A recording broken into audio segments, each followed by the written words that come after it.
Here we go. 3, 2, 1. Boom! And welcome to Did You Know? Brought to you by Mallard Bay. Go to check out Mallard Bay at mallardbay.com and look at Buffalo Nickel Academy at Buffalo Nickel Lodge in Greensburg, Kansas. Buffalo. Mallard Bay can hook you up with any kind of hunting and fishing trip you like. Outfitters, guides, great place for you to get business and get customers. Check them out at mallardbay.com. Nailed it. Now, let's do Did You Know? Okay. You want me to go first? You like where you're at with your Did You Know? Yeah. I'll go first. Okay. So we just got through. I got 5% left on my computer, so you better let me go okay, first. You go just first. In case. You go first. Because if it dies, I do not know what I'm doing. Okay, I'm going to do mine on Paul Revere. Go for it. Paul Revere historically the British are coming. has become more famous than he actually was. Yeah. As time come, he got a lot of attention. He had a good publicist. Yes, but he was also a very interesting man. Did you know, what country do you think Paul Revere was from? His dad. He was born in England, in America, but his dad came over here as a immigrant. I am going to give credit to the Norwegians. French. Because Paul Revere's father's name was Apollos Revere, Rivoire, and was a French Huguenot who immigrated to Boston at the age of 13. Very French. And angelicized, whatever it is, his family name before marrying a local girl named Deborah Hitchborn, born around 1734 and was one of 11 children. Sounds like somebody from Kansas. Paul never learned to read or speak French, though he did fight against Apollo's former compatriots during the French and Indian War.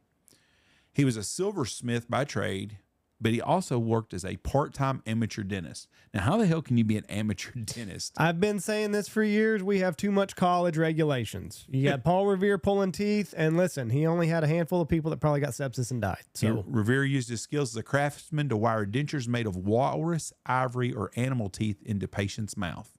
In 1776, he and Lilly became the first person to practice forensic dentistry in the United States. He identified the body of his friend Joseph Warren 9 months after the well-known revolutionary died during the Battle of Bunker Hill by recognized wiring he'd used on his false teeth. Contrary to popular legend, Revere did not fashion a set of wooden dentures for George Washington. He was also known for his art. When he wasn't smithing or dabbling in dentistry, the multi-talented Paul Revere produced some of the era's most sophisticated copper plate engravings, creating illustrations used in books, magazines, political cartoons, and tavern menus. He also led a spy ring. During the Stamp Act, according to the CIA, Paul Revere founded the first Patriot intelligence network on record, a Boston-based group known as the Mechanics. Prior to the American Revolution, he had been a member of the Sons of Liberty, a political organization with John Adams and Sam Adams that opposed incendiary tax legislation such as the Stamp Act of 1765 and organized demonstrations against the British. Beginning in 1774, the Mechanics, also referred to as the Liberty Boys, spied on British soldiers and met regularly in the legendary Green Dragon Tavern. He was a well-known poet. His most famous quote was fabricated. Paul Revere never shouted the legendary phrase attributed to him, "The British are coming," as he passed from town to town. The operation was meant to be conducted as discreetly as possible since scores of British troops were hiding out in the Massachusetts countryside. Furthermore, colonial Americans at the time still considered themselves British, if anything. Revere may have told other rebels that the regulars, a term used to designate British soldiers, were on the move. He did not ride his own horse on April 18, 1775. He couldn't get his horse across the Charles River. It is believed that the Charleston merchant John Larkin loaned him a horse, which was later confiscated by the British. And according to the Larkin family, the name of the horse was Brown Beauty, and they did not know that until 1930. His military record was not very stellar. He was terrible. 4 years after his midnight ride, Paul Revere served as a commander of the land artillery in the disastrous Penobscot expedition. British forces began established in a fort in what is now Caston, Maine. Over the next few weeks, hundreds of American soldiers converged on the outpost by land and sea. Although the outnumbered British were initially prepared to surrender, the Americans failed to attack in time, and by August, enough British reinforcements had arrived to force an American retreat. Charged with cowardice and insubordination, Revere was court-martialed and dismissed from the militia in 1782 when he was acquitted. He went on to become a successful businessman. He had a lot of kids. How many kids do you think he had? Probably 15. 16. Damn it. 8 with his first wife, 8 with his second wife. Raised his kids in The great in that one of the original houses still in Boston that was built in 1680. We were just at his house the other day. Saw it. And I can't imagine having 16 kids in there. Not very big. So that is Paul Revere. He also did all the metalwork on the USS Constitution Old Ironsides. Oh, yeah, you said that. Interesting guy, Paul Revere, dentist, ship fabricator, and kicked out of the Army, but were famous for a slogan he never did say. And there was 3 riders, not just him, on the night of. That's right. And I think all of them probably rode further than Paul Revere. He got detained in Yorktown, I believe. He was detained, and one of the guys fell off his horse, and then the young doctor that did more than anybody, he ended up dying in the Revolutionary War. So anyways, Paul Revere.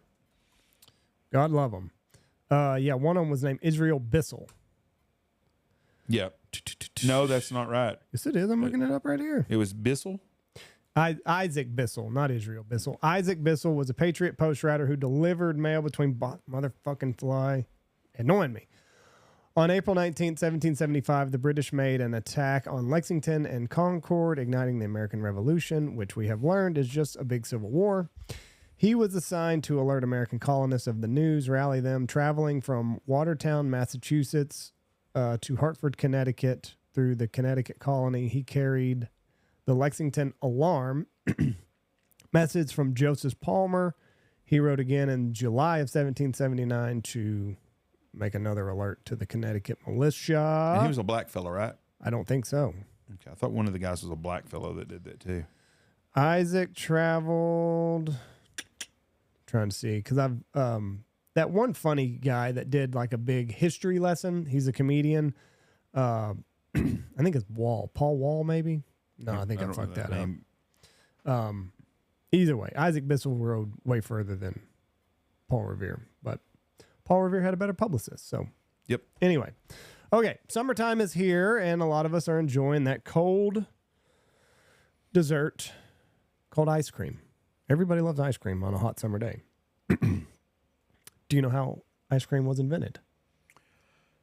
It's older than I think it is. I know three different cultures each contributed to the evolution of ice cream. So, you asked me a question. What year? No. I just said. Oh, I thought you said what year do I think it was? No. I don't know a year. But anyway, the Arabs would go into the mountains and they would cut big chunks of ice out of the lakes, and they would use that to keep their food fresh, early refrigerations. And they would the Arabs were the first refrigerators. Well, they would get ice out of the lakes and keep their food fresh. So they would they'd use it for everything, meats, everything, fruits also. So the ancient Persians, they would crush the ice and they would eat the crushed ice with their fruit. Like a gelato. Gets back to the Arabs, and they figure out, what if we make a syrup out of the fruit? Syrup in Arabic means, you would say, sharbat. Sherbet. Sorbet. So the Arabs make they make syrup out of the fruit instead of just eating ice and a strawberry. Pour that on top, which would probably be more like an ice cream cone, snow cone. Either way, we're going to call it ice cream. And then the Italians absolutely love sorbet. And then they got the idea of what would happen if we put cream in it. So they put cream, and then they fell in love with gelato. And ice cream they're different. Cousins. Yeah, I mean, one's got more milk and cream than the other, but they're basically the same thing. So anyway, that is the evolution of ice cream. So you can thank the Arabs and the Persians for that. What about my Italians? You just gonna throw them aside? Yeah. They made it. Anybody would have figured it out. They made it ice cream. They made it ice cream. They figured out, let's put cream in it and have this delicious summertime drink. So I did not realize gelato was such a big thing in Italy, but in my research, you go to Italy, be ready to eat gelato. And I'm not a big gelato fan. You're not? No, I like ice cream better than gelato. You like the creaminess more? I don't eat but I mean, I would prefer ice cream over gelato. Right. And I also looked up, there's different ways of the churning and everything. I think they make ice cream at a higher temperature or something like that. I'd have to go back and look. But either way, there is a little bit of mechanical differences. Next, These things have nothing in common with ice cream, but it is fun to take a trip down memory lane. 1980, the golden years of America, when all these baby boomers were making their fortune. What do you think minimum wage was? In 1980? 1980. $265 to $335 because I made $335 my first job. $310. Okay. $310 in 1980 was minimum wage. Okay, Do you we know have what to- it is today? Wait, $15, $9. $7.25 is minimum wage. That is a 2.3% increase, 2.3 times more what we get now. The average salary in America in 1980 was $12,500. Today, the average salary is $59,000. That's a 4.7 times increase. So minimum wage is half of what the regular wages are going up. You said minimum wage went up 2.5%. Yeah, roughly. But the average income salary has went up almost 5%. Close to it. So Yep. minimum wage should be $10. I mean, If you want by that scale. if you want to equate minimum wage jobs to salary Right. jobs, yeah. Yes. The median household income was $22,000 in 1980 and $77,000 today. That's a 3.5 times increase. Rent was $243. Today it is $1,900. That is a 7. It's almost an eight times increase. 800% interest Yep. increase. I mean, Median house price back in 1980 was $47,000. Today it is $419,000. That is almost 9 times. whoa, hold on. The average house in America is $400,000. $419,000 is the median house price. College in 1980 cost $2,300, and I don't know if that was per semester or per year. I bet that was for a year. Today it is $30K per year. That is a 13 times 13,000%. yeah, or whatever. 1,300% increase. So the numbers just don't add up. What do you mean they don't add up? Well, back in 1980, you could get a house. So let's say you bought a house for $22,000.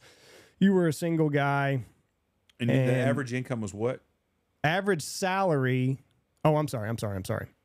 The median home price was $47,000. The median household income was $22,000. So your house cost you 2 years worth of wages, basically. Right. Today, the that's average ridiculous. household income is $77,000, while the median house price is $419,000. Yeah, it should be $150,000 if you kept with the same standards. Right. It's too bad. So sorry to be a spoiler, but you're pretty well screwed. It's really sad to think that a lot of young people today We'll never have a house. and that's just crazy to think about. Yep. That was a normal step. And it's all because of the baby boomers. And rent's $1,900 a month. Mm-hmm. Gosh almighty. Compared to $243. Yeah. So yeah, you would have to make what you said. What was it? 171 is actually the number to be able to afford rent today. Let me look here. But yeah, so it's all the baby boomers' fault because they're not leaving their fucking houses and they bought it for. What do you mean they're not leaving their houses? They're not selling their homes, or if they are selling them, they're selling them for $419,000 when it costs them $47,000. Well, let me ask you something there, slick dick. Your house comes up for sale. You gonna sell it for what you should sell it for, or what you can get for it? You're gonna sell it for what you can get for it. That's exactly right. But it's all these evil baby boomers. They are the ones that have destroyed America. So if you need somebody to blame, a baby boomer. Put the blame on their shoulders. I don't know who's buying all these houses, but when you get to the outskirts of Fort Worth, them Black neighborhoods, Rock and State Street and Vanguard, RFK has already told you. they're buying the new houses that are being built. They're buying every house, Jeff. So if I was homeowners, I'd keep building big ass houses and keep selling it to them. Selling them to Black Rock and keep pushing the next generation out of homes. What's their long term goal? To control everybody's rent? And just make it impossible. I don't see the long play in that, but I don't understand what's going on in the world. Make it impossible. Okay, my last one. Social Security. I can collect it in 6 years. Hot topic. When Gen Z, when millennials retire, there will be 150 million new dredges on Social Security. Is that what you would say? 150 million people That can collect They'll be Social Security. stirring in the Your pot. average check will be $1,700 will be $1,767.03 per month. Yep. So me and Mom will have a $3,600 a month income. When Social Security first started, they said it was going to be a 2% tax. It then went up to, it's now 6%. They have said that for my generation to collect it, they would need to increase it. No. I'm sorry. It's now 12.4% of your check. Which went up six times. So, and they say for it to continue, for my generation to reap the benefits, they would need to tax me at 15 to 17% of my check every month. And if we would have taken what we pay into our Social Security, the average person, and just put it into, invest it yourself with safe Just put bonds, it on Roth a IRA, CD. whatever, you would have equivalent close to $7 million at the time of your retirement. I don't buy that. It's I don't the think the truth. math adds up. It's the truth. $7 million? $7 million. If you put it in just a safe CD or a Roth No. IRA. No way. That math's wrong. There's no way. Well, just let me pull up something. I'm going to embarrass you here. Let There's me no pull it- possible way. let me The pull it up. average person pays in $300 and some thousand over their lifetime. They pay in more their last 20 years than they do their first 20 years. I've paid in more money since I was 45. From 40 to 60, I'll pay more money in than I do between 20 to 40. But not enough to accumulate $7 million unless Nancy Pelosi's doing my stock trading. There's no way. Let me see. Let me try to Here, find just something. do this. If they took out $5,000 a year out of your check, $5,000 a year out of your check, and you pay in for 40 years, and you accumulate interest. Now, do you get interest in Social Security? What do you mean? Do you get interest? You don't get shit. You get a check. They screw you. But that's what I'm saying. When Social Security was set up, were they saying we'll invest your money and you can get dividends? Like if No, you said no, $5,000 a year, Yeah, Social Security don't do shit with their money. They blow it all, but they don't invest nothing. so They use your But that's money what I'm to saying. pay other bills. $5,000. Say you went in. Say you started paying in at 17, and you can collect it at 67, just to make it math easy. That's 50 years, right? At $5,000 a year. That'll be $250,000. $250,000. They've taken out of your account. But you're not going to get interest on $250,000, right? No, you don't even get that money back. I know. If you go over or below, it doesn't matter. So if I've paid in $250,000, and you get back $1,700. If they take $250,000 out, and I'm getting $1,700 a month. I live for let's say 10 years.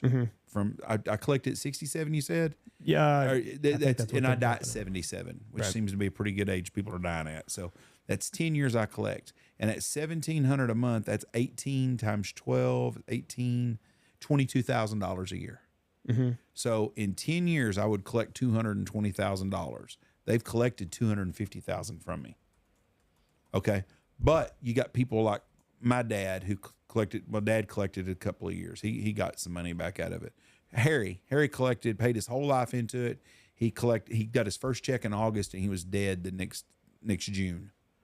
So he got 8 months of his money out back. So he got back $10,000, but he paid in $250,000. My brother-in-law died in a head-on collision. He got no money. You know, my father-in-law, he hadn't collected, and he died right before he collected. He never got paid a dime. So there's millions of people like that never collect a dime, that they keep all that money. So there wouldn't be $7 million, is what I'm saying. That math's wrong. There's no way. A worker who had invested privately over the past 40 years would have still earned an average of a yearly return of 6.85% in investing in the S&P 500, 3.4%, 3.46% from corporate bonds, and 2.44% from government bonds. So he's going to get back 7% on his money. So the first year, For 40 years. First year you got $5,000. You're going to get back 7% of that. So that's going to be $350. The next year you have $13,000 in there. You're going to get back another. Do you see what I'm saying? It doesn't add up to $7 million. Compound interest. It doesn't add up to $7 million. There's no way. Well, now I'm trying to find If you those take facts. If you take $20 every week and you set it aside, for the rest of your life and you draw interest, you're still not, I mean, it doesn't add up. Well, I'm just telling you what I read. Now I'm trying to find. It don't matter. We'll do the math on a different show, but it doesn't add up to $7 million. Let's see what this guy. Maybe has. 1.5 million. I got to turn on Bluetooth Now real quick. we're talking about at 5%. I'm not saying you can't buy Bitcoin or something and turn it into more money than that even. Compound interest. If you had decided to get a shitty Android phone, which I realize is not appealing, right? Having an Android phone is sort of saying to the world, your life really hasn't panned out the way you'd hoped. But if you had taken all the money we spend on iPhones, I bought every iPhone. I buy every iPhone, automatic on the list. It cost, I think the first one was $1,500, last one was $2,400. Someone did an analysis and said, if you got a free phone, you can get a free phone.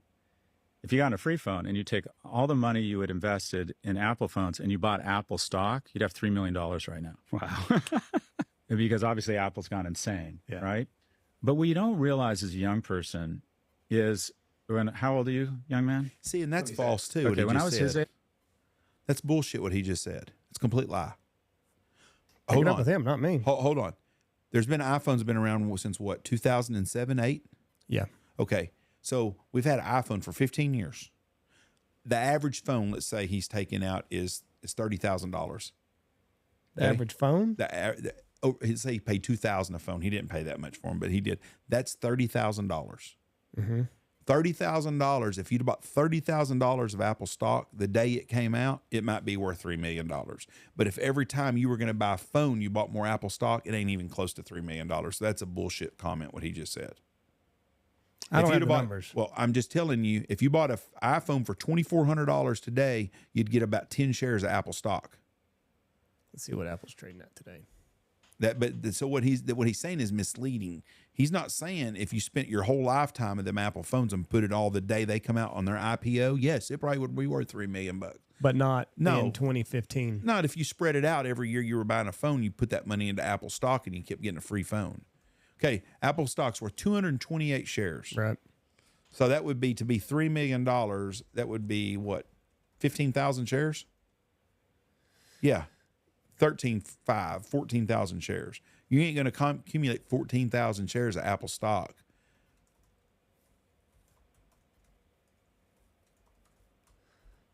I mean,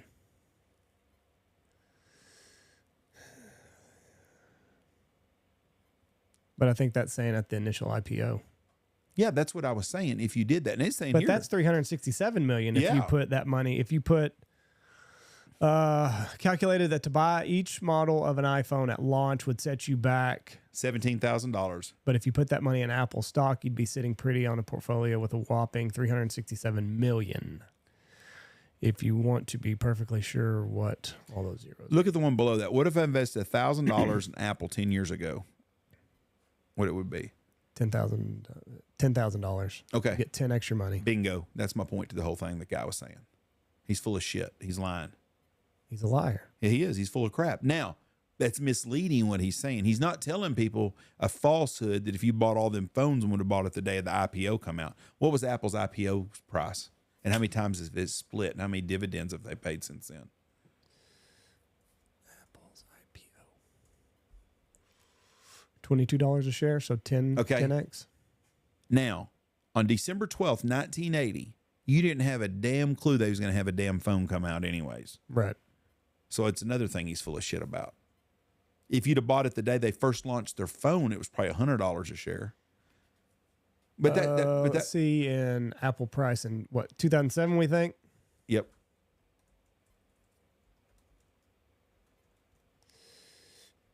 2007. Whoa.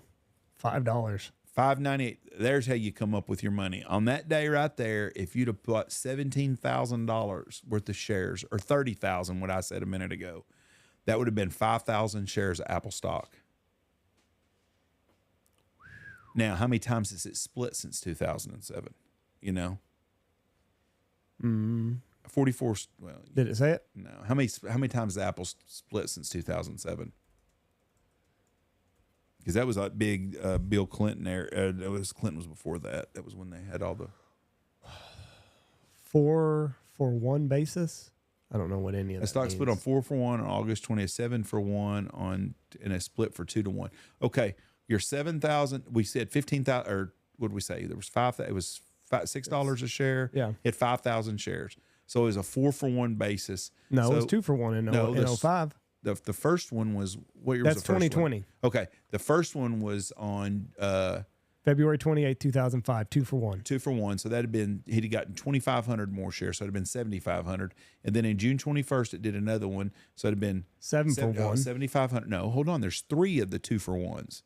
February 28th, June 21st, and June 16th. There's 3 2-for-1s. No, I was just looking at Okay. 2005. No, I was no. taking these out because you said let's start. Oh, yes. So it would have been 7,500, and then it had a 7-for-1 would have given him another 1,000, would have given him 8,500, and then 4-for-1. He'd have 10,000, probably almost 11,000 shares of stock at $267,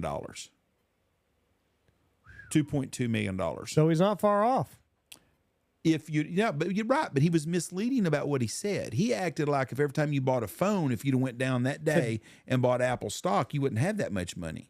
But if you would have known, I'm going to buy $30,000 worth of these phones the day that they come out the first phone and bought, then yes, it would have. That's what he said. He said, I've had every Apple phone that's ever existed. Mm-hmm. And if I would have taken that money since the first Apple phone, I would have close to $3 million. Your math just said 2.2. But it was misleading how he said it. He acted like every time you got a new phone, instead of buying a new phone, you went and bought Apple stock, you'd have $3 million. Today it won't work. But if you started at the first Apple phone, you could start now doing it. You could go buy an Apple $30,000 worth of Apple stock right now, and probably in 20 years, it probably would be worth some pretty good money because it's going to continue to grow. I don't see him getting out of business, but it's misleading the way he did it. He made it sound like every time you get a phone, instead of going to buy your phone, go down and buy stock. And then at this time, he'd had that much money, and it wasn't. It's if you'd have had the hindsight. Well, fuck, if you'd have been rich, why don't you buy $100,000 worth of Apple stock in 2007? I mean, I don't think what he said is that misleading. He said from the first Apple phone. okay. Well, anyways. Anyway, let's see what else he says right here. I don't know how long this clip His is. age, I could not imagine the flaw. One of the flaws in our species is that because we haven't lived beyond 35 for 98% of our time on this planet, we can't calibrate time. So you're going to be around you're probably going to be around another 80 years, which means if you save $100 a month, or let's call it $300 a month, which is boring, right? Because you're expecting to be a baller and have him promote you and sell a podcast for a lot of money. But just in case you don't, if you manage to get $300 a month into SPY, low-cost index funds, and you didn't look at it for 50 years, not 50 years, 30 years, you're going to have millions of dollars. And hope this shit goes big, right? Hope you are a great DJ. Hope you sell the next great novel. But just in case, if you can figure out a way to automatically save $300 so you never see it a month at the age of 26, I can guarantee you by the time you're my age, I think I'm older than you, you'll be a millionaire. So just in case shit doesn't work out, and I didn't have that maturity. I remember telling my friend when I was 24, he was putting $2,000 in this super lame thing called an IRA Roth. I'm like, if $2,000 means anything to me when I'm older, shoot me. And he's made a fraction of the money I've made, but he's a multimillionaire because he was that lame guy putting away money every month. It is amazing. 11% a year, which is what the S&P has done since 2008. Sounds really uninspiring. 11% a year? It's nothing. Big deal. That means every 21 years, your investment's going up 8-fold. So, as I say in the book, the good news is I know how to get you rich. The bad news is the answer is slowly. The power of compound interest. That's what he said is very true there. And I mean, it makes a lot of sense. People don't realize that. So maybe 7 million wasn't that far off. I don't know. You're the math guy on this show, Jeff. Well, I told you he was full of shit on 3, and I proved He was him wrong. close. He was $1 million off. 2.2 and 3. That's Listen, a lot. you got That's a to big run. you got to make it sound good for the podcast if listeners. you can sell your house for $3 million or 2.2, which one you're going to sell it for? 3, because it's a whole lot more money. Either way, he was 30% off on his math. You made it seem like that was total poppycocks, and I did not realize that. Well, once I listened, I knew he was wrong. It was wrong. His content, not wrong, just the exaggerating. context, the way he said it was really way off. That was it. Just like the other day, I was reading a deal on Bitcoin. If you'd have bought $1,000 worth of Bitcoin, you'd be worth $30 million. You can't look at those things. No, you can't, because it's always easy to have hindsight, because there's a lot of guys are broke that have bought bad stock deals. So that is true. But if you take $1,000 and you put it in the S&P the last 20 years, you got $10,000 is all. So here's my deal to people. I don't have a lot of money because I spend my money, and I'm not really good with money. But if you're a young person and you're very dedicated and stuff, invest your money. But if you're only investing $1,000 or $2,000, take some chances on some shit. That's where you're gonna get big, because that $1,000, if you put it in a freaking CD or a savings account, is gonna be worth $3,000 in 20 years. It ain't gonna be much. This was more of just a little fun fact on fucking how bad Social Security's ran. I didn't mean for it to turn into this. Social Security is ran terrible. It's the biggest Ponzi scheme in the world. But when you're my age, they're gonna have Social Security still. They ain't never gonna go away with it. It's just another talking point for politics. What do you think they'll do? They'll just keep kicking the can down the road like they always do. You think but I mean, they're going to have to take that money from someplace. Social Security's not. They said I looked it up. 2030. Probably $1 trillion. 2037. Social Security will be empty. It keeps running. It was like 2028. Now it's 2037. If they can come up with $1 trillion to send to fucking Ukraine and Israel, they gonna have money for Social Security. They're not gonna cut Social Security out. It'll be there. It just won't be much. Thing is I'm looking at $3,500 a month for me and mom. Oh, that's pretty good little extra money. Well, everything we own is paid for. Yeah. So it's extra money. It's not that big a thing to me. I'm not expecting to get rich off of it, but we could survive off of it. It's fun money. The people that are in trouble are people that they're having to use that to pay for rent. You know, you heard $1,900 a month for a couple. Well, if you're getting Social Security, and let's say your wife or your husband dies, then your $3,500 is now $2,500 a month, and you're paying $1,900 to rent a place. My deal is, if you're young, buy a house and get it paid for. When you get old, you don't have to have payments. I just don't know how you would stop Social Security. Like, where would you stop it at? Like if you came today and said, okay, we're done with Social Security, we're going to honor the people that have paid for it. I mean, is it everybody that's under 18? I don't have a clue. Like, if you're under 18, you can opt out of having your Social Security withheld. I don't know. George W. Bush, when he was president, had talked about giving everybody a cash buyout when they turned 62 or 65. Right. And I think the only fair thing to do with Social Security, it'll never happen now because they're way too far in debt right now because they've stolen from it, is to take that money at 62, and everybody turns 62, you get that check. Whether it's, let's say it's $350,000, and then you're on your own till you die. You know, if you don't do it, eat fucking bologna. I don't care. You had your money. Both couples get it. One person gets it. Or if I die, my grandkids get it. If I want to give them that money, it's my money. Yeah, 100%. And so I should get it. I get so sick and tired of them talking about it. It's a freaking what do they call entitlement? it? Entitlement. It's not fucking entitlement. We paid into it. Welfare is an entitlement. You know, Medicaid is an entitlement. Medicare is entitlement. SSI checks or whatever the hell they call them for people that bipolar, that's an entitlement. But Social Security is not an entitlement. That's your money. 1983, they started realizing that financial shortages were starting to happen. That's 41 years ago, and they ain't changed a damn thing yet. They were like, oh, shit, we can't continue this. Social Security, guns, gay marriage, abortion is just all talking points. None of it ever changes. In your lifetime, there hasn't been any law that's changed any of that shit. Mm-mm. And it's not ever going to again. All right, we ran long here. Sorry, didn't mean to go off on all these side tangents, but anyway, if you're relying on Social Security, you are screwed, my friend. Yep. Thank y'all, Mallard Bay. We appreciate it very much. Peace out. God bless. Have a great day. Love you. Bye.